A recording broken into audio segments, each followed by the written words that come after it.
and some of you don't, but I guess I'll expose some of the bad things that most of you don't know. I grew up pretty much in a middle-class family. At the age of 5 years old, I got high my first time on blind Lebanese hash that was out of Europe. 5, just by some of my kinfolks that thought it was cool to watch me walk around in a diaper and fall, things like that. But pretty much through my school years, you know, I had free-range living. You know, I could do what I want, go where I want, come home a week later, everything was cool. As long as there wasn't no police with me, I was in the clear, you know. Between my 11th and 12th grade year, I went to boot camp. Did a split program for the Army. I come back. After 12th grade, I finished my AIT and went full-time Army, and this is when it really got interesting. I became a full-time alcoholic in the Army. I saw my first death there. Me and a friend jumped off a cliff together, a 50-foot cliff. I was piggybacking him. As we were coming down, he pushed off of me, and he belly busted me and killed him on impact. And let me back up right before that. Right before I went back to AIT, I watched my cousin get murdered in Detroit, Michigan. I held him, tried to put my finger in some cloth in his heart where a man stabbed him in his heart. Didn't work, but my family pretty much accused me of, you know, the death. Like I had a smart mouth or something, caused the fight to happen. You know, at this time I started drinking enough to kill a person 10 times over, and enough drugs to, I can't even really describe the amounts to y'all. But I've been spared death so many times, I can't count them. I went under a train in a Dodge Ram D50, and they said it should have killed us and spit us back out. It drug us down the tracks and spit us out. They said they'd never seen that. Soon after the murder trial, this is when I got out of the Army, you know, the drugs came hard and fast, and so did my first trip to the penitentiary. I went back in the early 90s when they called it Gladiator School at Bricky's, One Barracks Dungeon. You ever heard of it? I just left One Barracks. I was in the dungeon I stayed there class 4. 1 barracks, 4 barracks, 6 barracks, 8 barracks. Anything on South Hall, Yeah. right? Well, It's still Gladiator School, brother. still like that. I didn't figure it changed. I went back again. I mean, so when I come out of the penitentiary the first time, you know, I got married and had twin boys and become a truck driver. Man, the dope connections I made were just, it's incredible as a truck driver is what you're going to run into. I started really getting deep into the drug culture as far as anything goes. I probably did enough meth and coke just during truck driving to kill a person.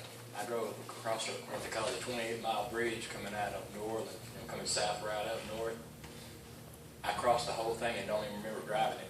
80,000-pound 18-wheeler. That's how high I was. I mean, they've been up for too long. You know, that is, my whole testimony is on mercy. You know, how many times he spared my life. Amen. Amen.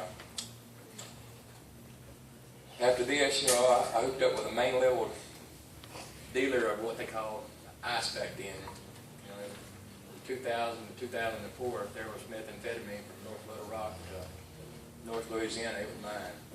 Whoever was selling it was selling it for me. You know, I was on a pretty big level. I was storing up guns and C4, plastics. I had silencers. I had a 203 grenade launcher on fully automatic M16s. I forgot how many. And the FBI and DEA and all them got me. I don't know how many guns they listed, but I was actually arrested on the same day they brought Saddam Hussein out of the hole on December 13th of 2003. And the national media coverage was local homegrown terrorist Chris Wilson outgunned Saddam Hussein. And they showed, you know, they showed the guns that I had, explosives compared to what he had coming out of the hole, and it was pretty. Needless to say, my mom wasn't too happy about the coverage. So I I went on the run for a little bit, and they finally got me, decided to give me for another fugitive anyway. I did 5.5 years in the federal prison. First, I went back to Bricky's, had to go back through there. I spent my whole time in one barracks till I paroled out to the feds, and I got out and did really well for a while, and I lost my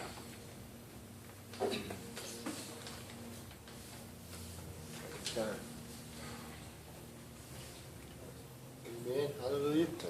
Brother.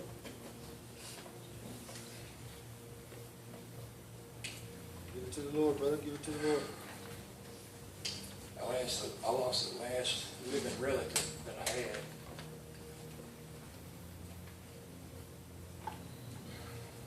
Which was my mother. I don't know how many of you have done Xanax or Somas, but when you mix them, they have a synergistic effect. They multiply each other's high. And when my mom passed away, I started dropping 5 bars of Xanax and 5 Somas at the same time, twice a day. And they said that's 3 times the legal overdose. They said you should have died every time you did that. I did OD a few times. They wanted some Papa Poblanos, and I didn't get to eat my meal, I guess. Face first in it. But they took me to the hospital and pumped my stomach and did all the embarrassing stuff. And at this point in my life, I've lost both sides of my family. I had nobody left. I started a career welding. And this is where it's really tough to be a Christian, because in that field it's nothing but people are potty mouths, everybody's popping pills, everybody's doing drugs, everybody's smoking dope, asking for clean urine to take a test with, and this, that, and the other.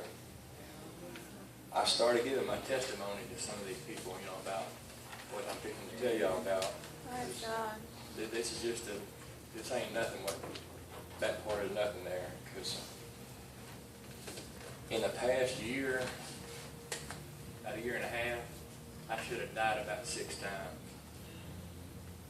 On March 5th, I came down with cellulitis and they wanted to amputate my arm. I refused it, so I'll go back home with it.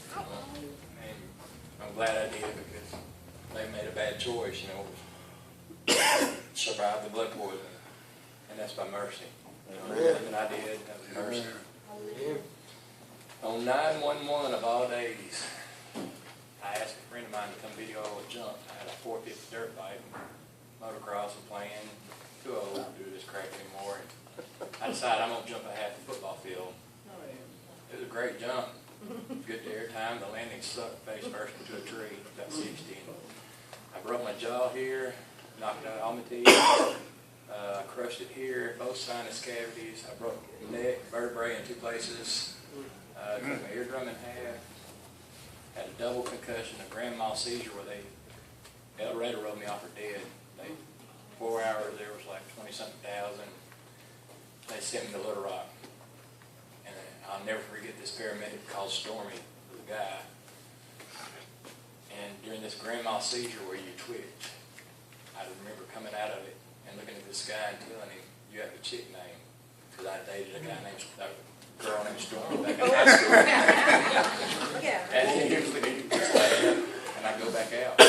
So I didn't even, see him a second time from 51st dates, because that's all I would do. I'd just come out of it and tell him, you got a chick name, and go back out. But, this is 911, like I said. On December 5th, like a month and a half later, I picked up a piece of pipe and a flange at work that I shouldn't have done, and I herniated my inner hemorrhoids and had another emergency surgery.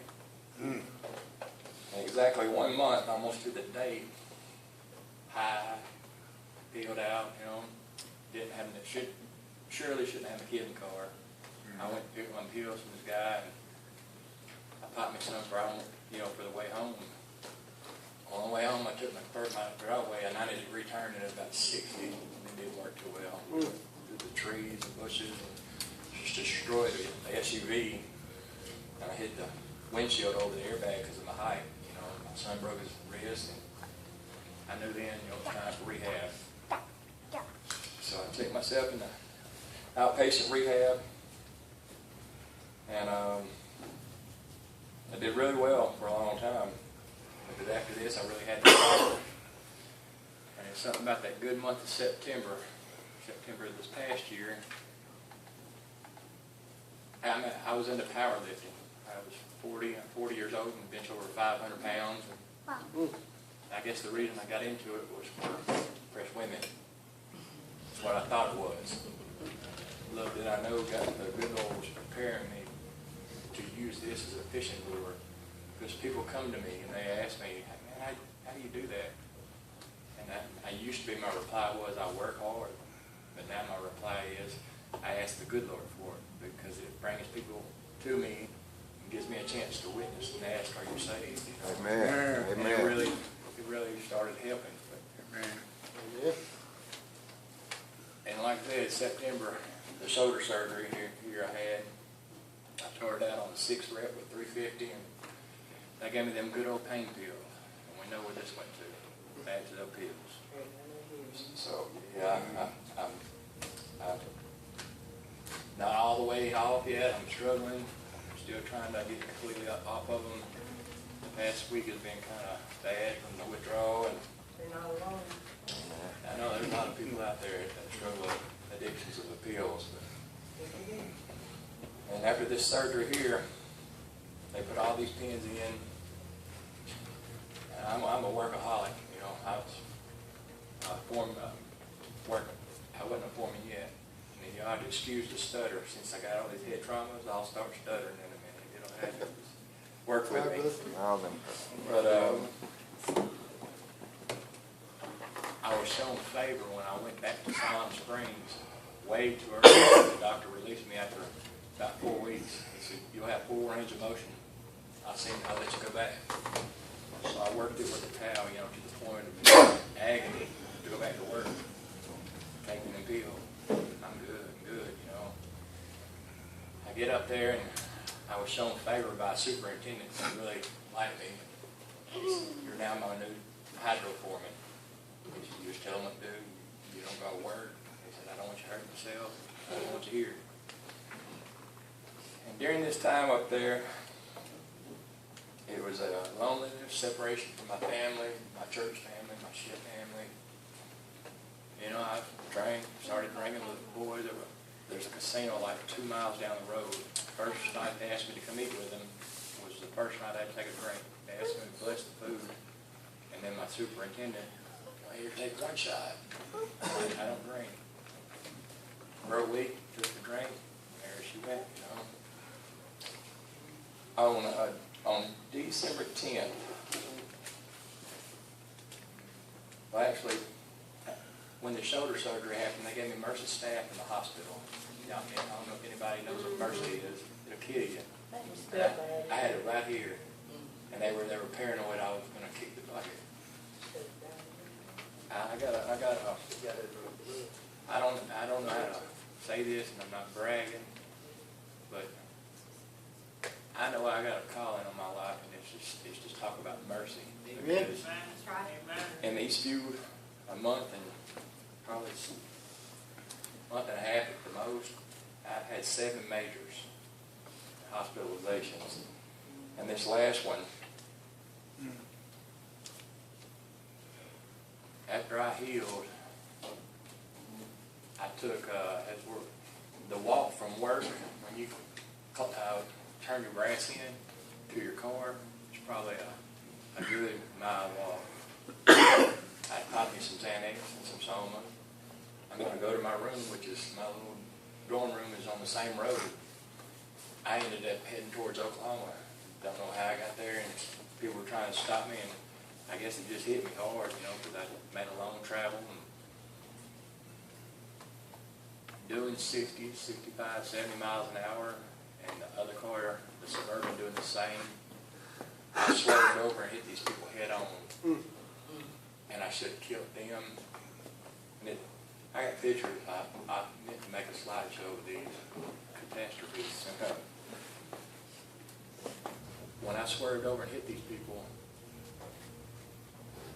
I should have not. I'm gonna tell y'all something that it is probably, I probably go to jail for it. I don't think God will let me do it. I'm a felon, as you know. You can't have a gun. I was in some pretty sleazy places, staying motel to motel, and a buddy of mine gave me a little 5-shot revolver, and I kept it in the ashtray. The impact of that wreck was so violent, it knocked my ashtray out, and that pistol landed between my legs, and it knocked me out cold. And I wrapped, my airbag didn't deploy, my shoulders bent the steering wheel in half, and I U'd it over when I hit it. And the impact, like it was like a light switch, and it was out. But when I come to, I seen the pistol, and I was trying my best to reach for it, and I heard the cop when he said, "Oh no, son, that's mine." And all I could think was, I'm never going to get out of prison. That's 3 strikes. That's a lot. That's it. Mercy number 1 in the wreck. I walked away from it as mercy number 1. Mercy number 2, the other people did. Mercy number 3 in this same wreck is that pistol. I'm flabbergasted by it, but to this day, that the cop had mercy. That was when he wearing my record. All I can assume is he said, "I'm going to spare this guy. He's up here working. I'm going to spare him." I get to the hospital. This is when I really come to, because it was, I've had probably my 4th concussion of this year, so short-term memory and a little stutter is coming. But when I'm at the hospital, I'm not even going to mention the hospital because it's going to be on the internet, I think, right? Yeah. I won't mention the hospital because the doctor come around and he said, it's mandatory for me to blood test you. He said, "I can see you're high as a kite." He said, "I'm going to make my rounds. You don't need to be here when I get back." And I was like, just, wow, I was just in awe. And then here come this cranky nurse. That's a better word to say, I guess. And she's like, you're going to give me your analysis. It's the only way you can get out of your federal law. I'm like, well, I can't do it with you in here watching because I had a coworker that I was going to have take the test for. She wasn't going for that. She said, "I've seen a bunch of them. Just do what you got to do." When I finished that test in that jug and I handed it to her, my buddy says, "They're going to hook you in bushes. You know that." "Yeah, I know." I said, "Just call my wife and tell her I love her. Don't."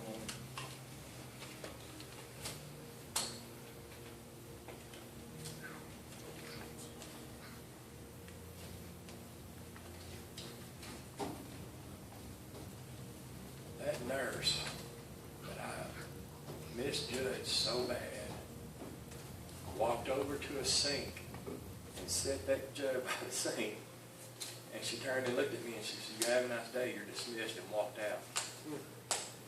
I went over there and I poured that jug out.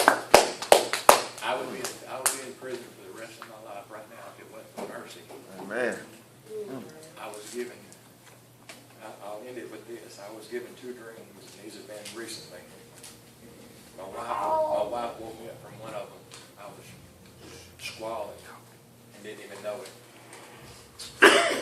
But God showed me that wreck, and He showed me the impact at the most violent point of this wreck, where, if I could show y'all a picture of it right now, the motor is almost in the cab with me, and it's an extended cab truck, and it's folded all the way into my seat.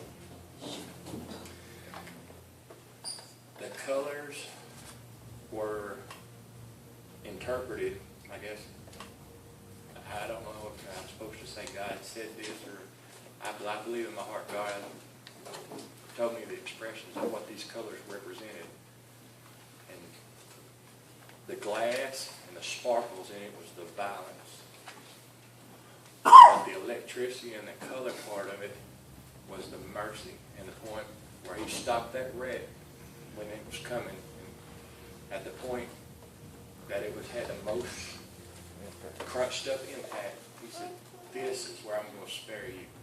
Wow. And he said, the only reason is nothing because of you, nothing because of anything you've ever done. He said, because I want you to tell people about mercy. Amen. Praise God.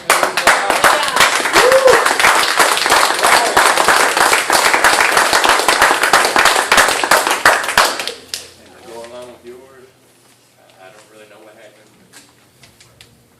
The next dream came, I was on the bottom of a pond. I could see silk and little grass and stuff. I could see my color was changing. I was dying. My eyes were closed. And I knew I was drowning. And I heard very clearly God tell me, get up. I'm not through with you. And you got things to do with people. Amen. Amen.